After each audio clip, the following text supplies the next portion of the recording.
Hello, and welcome to the first in the series of Unpublished Eats, where I'm going to be taking recipes from the depths of my slightly crazy novels, obviously desperate for a publisher if anyone's watching, and make them into a selection of foodstuffs for your perusal and edification.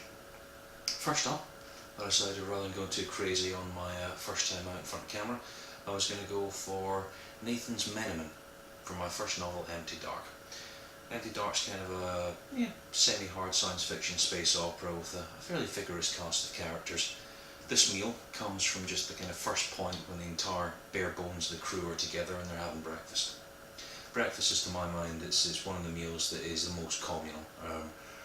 Granted, nowadays I'm working freelance, so it tends to be more a cup of coffee and shout at the cats, but back when I did a little bit of light police work, we would go down to Stoke Newington, Tessy's and a handful of the other places, and get some of the best breakfast you can find in London. With that in mind, let's make some food.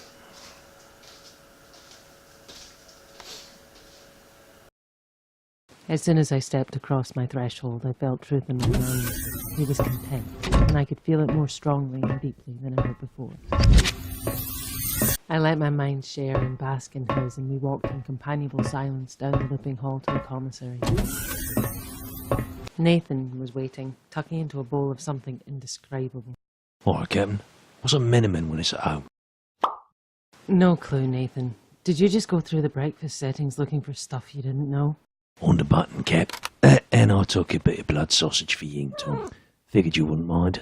So, I didn't dream that. Huh. Alright, ingredient starts. We want some jalapeno, sweet red pepper, handful of San Marzano tomatoes and a couple of piccolo tomatoes, and of course 6 decent free-range eggs. And this being a breakfast, onion? Let's not have an onion. Then we want some feta cheese and a bit of chorizo. De-seed and devein your peppers. That's for the gritty feel you're going to get otherwise, and also to stop it being hotter than the surface of the sun. Really traditionally, that ought to be susak, Turkish garlic sausage, and beyaz paneer for decent Menemen originals, but they're not exactly easy to source up here in Tullybury, so we go with what we can. Now our peppers are done, we want to move on to the tomatoes. San Marzano are supposedly the best tomatoes in the world, and to be honest, they're a nice sweet flavour, but any decent cherry tomato, particularly if it's grown properly, will do you nicely. At this stage, slice the feta into smallish cubes.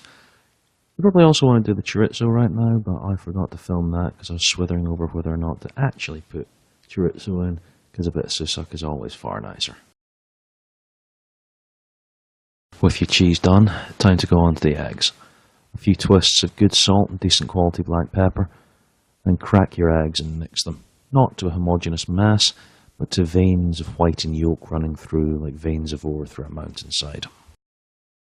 Butter into the big frying pan, and then in a small dry frying pan add some cumin seeds, coriander seeds and nigella seeds, toast them until cheerfully fragrant, and then tip them into a spice grinder.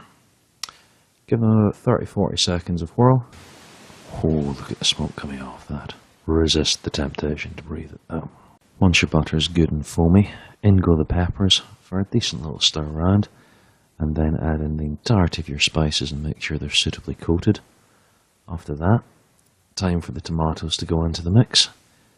They'll produce a lot of liquid when they're cooking down, and that's exactly what you're looking for. At this stage, it's really just a question of cooking down and watching the silky, spicy liquid being formed from the tomatoes. Ideally, this recipe ought to be done in a sahan, a kind of two-handled steel pan, which has got a very nice steel surface. It'll give you a really good consistency to the liquid. I, of course, don't have one of them, so frying pan it is. Add in your sausage, your cheese, your salt, your pepper, and anything else that's tickling your fancy. And now we're time for the eggs.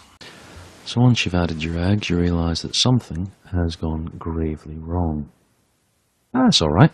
Just pull the eggs back out of the pan and give them a more solid beat. Easy. Once the eggs have filled through every corner of the pan, add in a decent sized knob of butter and a handful of torn herbs, coriander, parsley, or I use basil for this one. Cover the pan and then cook for 10 to 15 minutes or until the smell completely fills your house. The top of the egg should be not quite set and a runny, buttery, deliciously eggy sauce ready to be scooped up with bread. We're going to have a little bit of a bonus video at some point in the future showing you how to make bazilma, Turkish bread that is just designed to be dipped into this. But for now, I'm going to eat, and thanks very much for coming along on this journey.